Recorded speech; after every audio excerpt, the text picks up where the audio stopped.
We are doing a 15-week deep dive into the 15 Invaluable Laws of Growth by John C. Maxwell, a book both Danny and I have kind of keep on the top of our stack of 5 at all times because it's that good. And today we're going to talk about the law of reflection. Just so if you're joining us for the very, very first time, you can do this. You can go back and catch the last 3 on the playlist on my YouTube channel. So if you want to copy that down, I'll leave it there for a minute. That's youtube.com/@Herdy1. Yes, I had to put a 1 behind my name. Apparently, there's another one of me somewhere out in the world. Or I built a YouTube channel and couldn't remember what it was, and I named it Herdy. That's probably what it is. That's probably what it is, right? All right, guys. So we'll go back up here to the law of reflection. I had a good time with this one. I think this one's kind of one of those lost arts that we don't really think about. And so I'm going to go through our notes like I usually do here. So I'm going to highlight it. By the way, I'm going to say this one more time. We don't do we do. We do justice to some of the rules and some of the stuff you can learn. But if you really want to dive deep into this book, go buy a journal, go buy the book, and just start reading and highlighting, and you'll get a lot more out of it. We're highlighting special points, just so you know. All right. The law of reflection. Learning to pause allows growth to catch up with you. All right. From quiet reflection leads to effective action. And I got a little 3 buzzword here I like to include in my notes. And I remember when I journaled on this, Danny, I wrote stop, pause, allow. And that's straight from the book, right? But I wrote those 3 words down. The word stop, pause, and allow. So if you're listening in, write those down. I am monitoring comments today as best I can. We'll try to catch some of the questions at the end. All right. Reflection turns experience into insight. Everyone needs a time and a place to pause. And then I put, if you don't pause, then sometimes you're going down the wrong road, and this will help you stop and go back to the paved road before you get to the end of the barricaded dirt road. All right? That's a Herdyism. Remember, I brought that up last week. Yeah. Pausing with intention expands and enriches thinking. Page 2. Page 3. When you take time to pause, use your eyes. And the 4 eyes are investigation, incubation, illumination, and illustration. That'll make sense in a minute. Good questions are the heart of reflection. Ask the right questions, pursue the right answers. Great questions help with what we're talking about, personal growth, which is what we're talking about, by the way. All right, so here's some of the questions to ask ourselves to kind of start in general. What is my biggest asset? What is my biggest liability? What is my highest high? What is my lowest low? What is my worthwhileness? What is my best emotion or best habit? What is my worst habit? What is fulfilling to me? That's a big one. And I will tell you, and I'll bring it up when we talk about it. I'll leave it on the side right now, but there's one word John Maxwell really doesn't like. And he talked about it quite a bit in this book. And we're going to talk a little bit about self-pity in a minute. Well, let me say this, and John says it, a little bit here in the book. He's expounded on it, some other things, and another mentor that was hooked up with John for a number of years taught me this, and he used the law of reflection to teach it to me. Is that, but when you have a problem, when you have an issue, some people have issues. I have problems. You don't call a duck, okay? And if it quacks and it's cool and calm on the surface and paddling like everything underneath, that's a problem. Is you have to open up your mind. You have to be open to what the real problem is. And so when you ask yourself, all right, what's the problem here? What's the issue? And an answer is going to come to you. Whatever the answer is, even if the answer is, well, I don't have a problem, is you got to ask, what else? All right. What else? Or you if you got a problem, you had an issue, you got a speeding ticket, and you said, okay, what was my problem with speeding? I was going too fast. Well, what else? Well, I was running late. Well, what else? I left late. What else? Well, I got out of bed late. What else? I went to bed late. What else? The answer to the problem, the answer to the issue is never just what you originally say. You learn, and when you leave that what else open, anytime you ask yourself a question, you leave it open in your mind. Even as you fall asleep, you say, what else? That answer will keep going around and around until finally you'll get another answer. And when you get up to go to the bathroom, it'll come to you, and then you just say, what else? Sorry about that printer. So keep digging. So you just keep digging, because the answer is never kind of like a plan. You put a plan together, it's never the right plan. Okay, you evaluate and correct it and rewrite it. And you just keep on and keep on. So the other thing is, going back to the beginning on my page 1 here, I put from quiet reflection leads to effective action.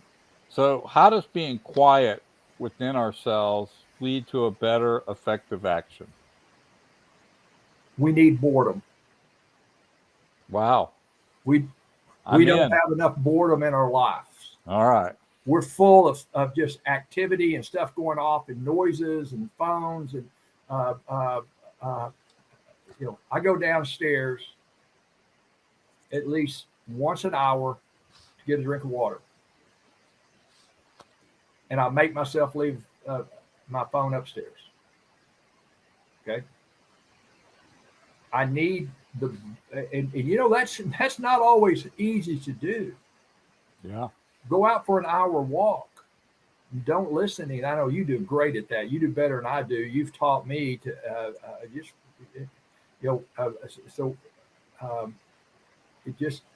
just go out and get bored. A lot of stuff comes from boredom. Or long walks. Yeah, and long walks. Depending on what you like to do. For me, that works. Just be bored. Schedule boredom time. It's amazing what we start thinking about during that time. Yeah. Most of us can't make 5 minutes. Right. Much less 15 minutes. So anyway, go ahead. Well, I was going to say that I'm going to challenge our listeners that are live, and I'm also going to challenge the ones that are coming listen to this on demand. I believe, and I've heard this a million times, that if you can do something 18 minutes every day, eventually that becomes a real good habit. So I'm going to challenge you to take to schedule 18 minutes of quiet time right now, today, tomorrow. Put it on a calendar and honor it. No phone, no music, just quiet time, 18 minutes. Have a pencil, piece of paper, and write down any thought that crosses your mind, and don't be judgmental. You call it authentic journaling, right, Danny, where you just let your brain flow and think into, what do I need to reflect on? Yeah. Let some of the can't your soul brings up some of the questions for you, right? We call it that gut. Okay. So my next thing to you is, what about a place? I have a place. I have a real soft chair with a footstool right here in my office at home. I'm going to spend quite a bit of time every morning in that. If for some reason that I did go to bed late, which means I'm going to get up later than what I'd like to get up, I'm going to spend at least 15 minutes right there every morning. And I'm going to have this boredom time, sometimes with a journal, sometimes without. If I don't have a full hour, I'll do it without a journal. I'm just going to be bored. And I pray. I'm going as I'm getting up and going through my routine. I might be listening to some soft music. I limit myself to what I look at. I don't look at my phone. I don't look at my emails, texts. YouTube, any social media before before 7:30, and then it's at about 7:45 when I look at my emails. I start planning and praying into my day, looking at what I've got, and doing such. And I would say that the whole law of reflection is based on exactly what the word means, and that is to look inward inside oneself. Okay, so I told you earlier that John Maxwell spent a little bit of time, at least on the worthless feeling, right? And that was he spent some time on self pity, and he categorizes that as probably one of the lowest forms of how we think of ourselves, and it's a real bad place to be. Um, it's not uncommon for everybody to go through that at times, right? But it's probably not a good thing if it's a constant part of our personhood. So if you catch yourself doing that, definitely take time to stop, pause, and allow yourself to work through those feelings. And I would say a lot of reflection is working through feelings too, don't you think? Yeah, because in reflection, you're going to start your feelings are going to come up. Um, um, Emotions, feelings, whatever you want. Yeah. and and I know I'm using this word boredom, a lot today, but but it, it's interesting how um, we can. Yeah, now let me say something. Boredom, isolation, and loneliness. Yep. All right, loneliness is a little bit different than isolation and boredom. Sometimes through boredom, we can feel lonely, and that's one of those feelings of lonely. But if we're purposely putting ourselves into a period of isolation and boredom, whether it's 5 minutes a day or 3 hours a day, and this, I mean, there's plenty of religious um, background on this. No matter what your religion is, I'm a Christian. Uh, uh, uh, about going off and praying by yourself, going off and spending that time alone. But other religions have it also. It's but in the whole world of business and time management and productivity management, the 12-week year, Brian Moran, Michael Lennington, they talk about this in their book, The 12-Week Year. Schedule 3 hours a week during the workday where you go off and do something by yourself, whether it's a walk, it's a hike, it's a run, it's a swim, it's reading a book. They recommend, and this comes from them. These guys about 2 decades of working with businesses and salespeople on their productivity, and seeing changes in people through that process. I mean, today when you and I get through it, here in a few minutes, um, I've got an hour scheduled where I'm going to be out and about. I'm going to be disconnected, and I wanted to do it today at 1. I had some things start coming up, and I blew up a website. Had to rebuild. Then I It got happened. caught. Then I got caught that I read. What are you doing? Because it blew up all the calendars, but it had some events tied to it. So anyway, uh, Well, let me tell you a little visual. Again, I'm a visual person, and so my way of looking at reflection is that I'm going down a paved road. There's a road to the right. It starts off paved. It goes about a couple miles and turns to a dirt road. There's still telephone poles, mailboxes, a few houses. I go a little bit further, and that road starts becoming deeper ruts where only the tires can go in. There's no more telephone poles. Hadn't seen a house in about the last 2 miles. And I get all the way to the end to find out the darn road's barricaded.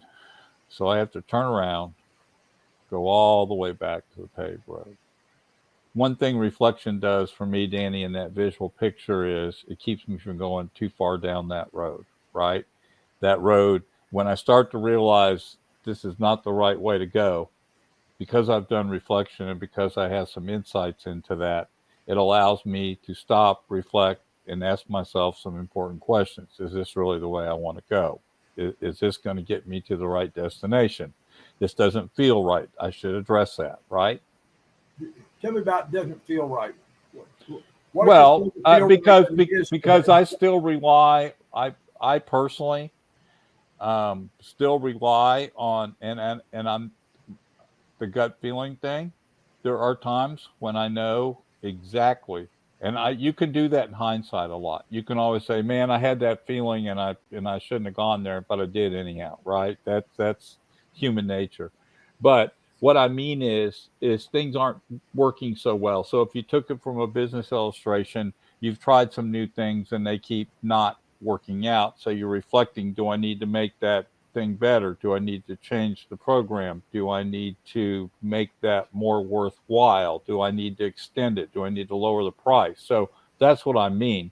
Is if you're reflecting, you won't go all the way to the barricade if you really are looking at what's going on around you. So there's signs, right? There's signs. You just reflection gives you a chance not to ignore them. That's my point. Yeah, definitely. If there's signs, you don't need to be ignoring, some road signs. Like if you realize there's a sign back there. What did it say? And you back up and you look at it. It said bridge out, barricade. Yeah, bad news. Yeah, yeah, and dead end road, a Yeah. curve ahead. Yeah, I Mm-hmm. get hung up when they're, I mean, I've made some very great decisions that had some very poor results. Right. The decision was good, but it wasn't the results that I wanted. Right. So It can uh, go either way, but reflection to me just gives you a chance to ask those questions and start getting answers that if you're paying attention. And I yeah, think the point to this was we're paying attention. We're the law of reflection says we're aware.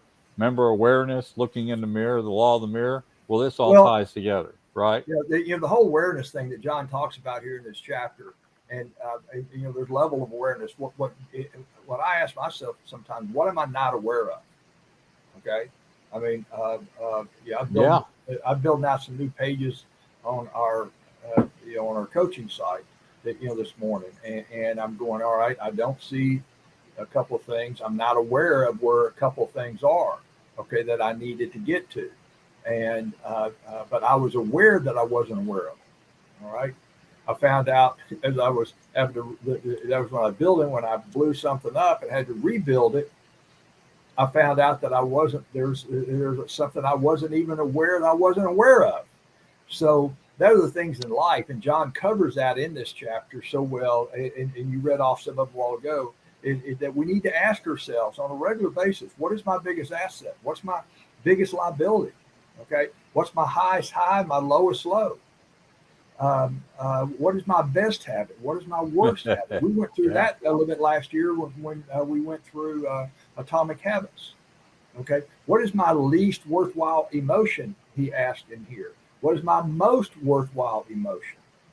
So this book, uh, I go through this book at least once a year. Win the moment, and you'll win the day.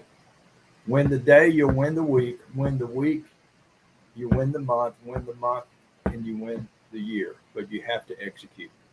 You have to execute. Man, I love that. Y'all have a good day. Bye bye. See you. Thanks, Herd.